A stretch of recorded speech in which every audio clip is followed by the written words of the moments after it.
Which of the following equations has two distinct real roots? First thing is a note on the word distinct.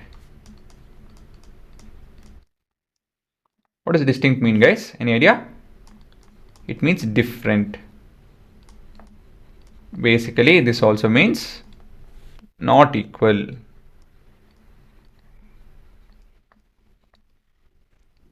Okay. So we are looking at roots that are not equal, but they are real.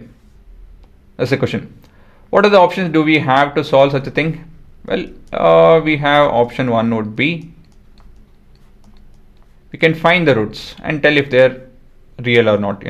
Find the roots, they tell, then tell if they're real or not, then if they are equal or not, and so on and so forth.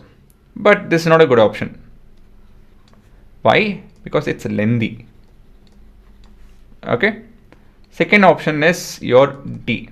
What is this D? D is nothing but your discriminant. So discriminant has a particular expression, and that's equal to, any idea? Let's have a look. So we have discriminant, which is given by b square minus 4ac. So depending on the value, we can tell if it's real or real and equal, real and unequal, not real. Okay, so we have b square minus 4 into a into c. So we have, for the first expression, right, we have b to be equal to minus 3 root 2 the whole square minus 4 into a into minus 9 by 4. So let me explain what I did. See, first thing is the expression of d has to be known, b square minus 4ac. So what is this b? B is nothing but your coefficient of x. What is a? X is nothing but coefficient of x square.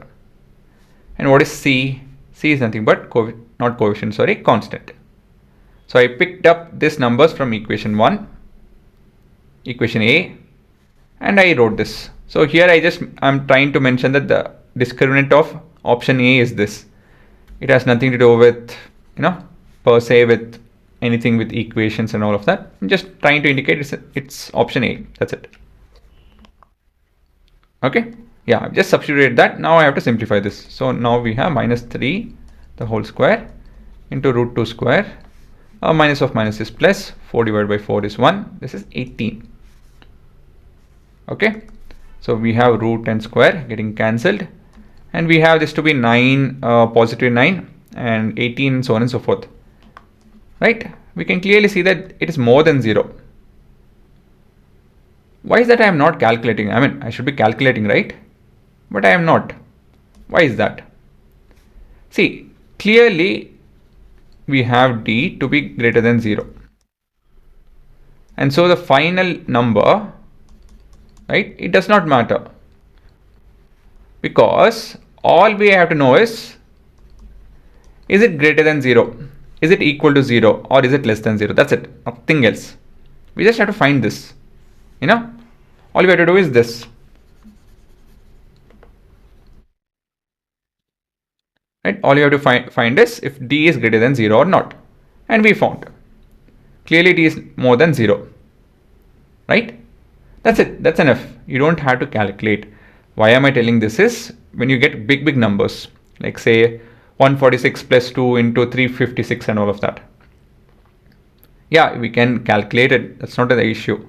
The point is we have to end up with telling if it's greater than 0, equal to 0 or less than 0. That's it. We don't have to find it.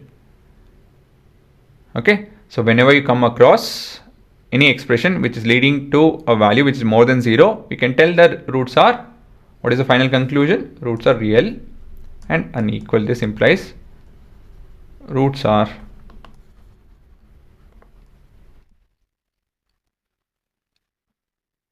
real and unequal. Okay, distinct basically. For the first one, we have unequal and real roots. Right? A small note regarding what I did over here. So AB whole square is what? AB whole square is nothing but a to the power of n into b to the power of n. Right? Any expression raised to the power of n, we have to raise individually that number's power to n. In this case, it was square. So we had minus 3 root 2 square. So it is minus 3 whole square into root 2 square. Okay. And what happens with the root and square? Because of this expression, this general expression, we'll get to understand that if you have in place of n, we have 2, that is square root of anything. Say in this case 2 itself, 2 square. So 2 and 2, the powers, they cancel each other and we have 1. That's why we ended up with 2 over here. Right? And this is by default a positive number. Okay. Minus a to the power of even is a to the power of even. So again, all of this is made so that you guys can revise the concept and you have to move back and forth between chapters. So please see to that you do that. Right guys, now coming back, we have dB. What is dB? dB is nothing but your discriminant of option B, equation B, which is 1 square minus 4 into a is also 1 and minus 5. So clearly this is greater than 0. Okay. So what do you end up with?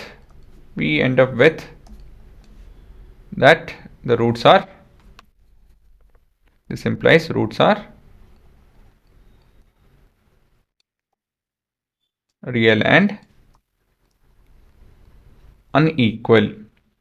Make sense? Okay. Then we have d of c,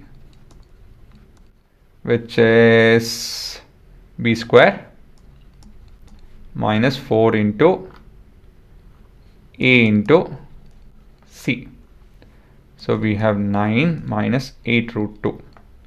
So by the way, this is 11ish, 11 point. I've done the calculation over here. Let me show it. Root 2 into 8 is 11 point this. So clearly we can't calculate it, is it not? So what can we tell? But one thing we can tell is this is less than 0. What does this imply? This implies roots are not real. Okay, so that is your option C. That's all. You got it? All you have to do is come to a conclusion if it's greater than 0, less than 0, or equal to 0. Okay, always. That's it. That would be your answers. And at last we have 5x square minus 3x plus 1. 5x square minus 3x into 1. Okay. What about this? This 2 is less than 0. Again, you don't have to calculate it. It's very clear over here. So what does this imply? Roots are not real. That's it. That would be your answer. Okay. So in all of this, the funda is the same. Find d value. And d value need not be calculated per se. Only if it's equal to 0, you have to find the exact value to be equal to 0. If not, you can just tell more than 0, less than 0 and find the discriminant directly. I mean nature of roots directly. Okay. So when is that we have to find d? That can be your question as well. I want to make that clear before I continue. D has to be taken care of if you have to find the roots using the quadratic formula. Okay, remember this. You have to find the value of d, exact value of d, only if you have to look into finding the roots using the quadratic formula. Okay, so I hope I recapped all the topics in your chapter. So this is a good revision question, and from the coming question I won't take so much of time, don't worry. Now we can pause and have a look at the answers.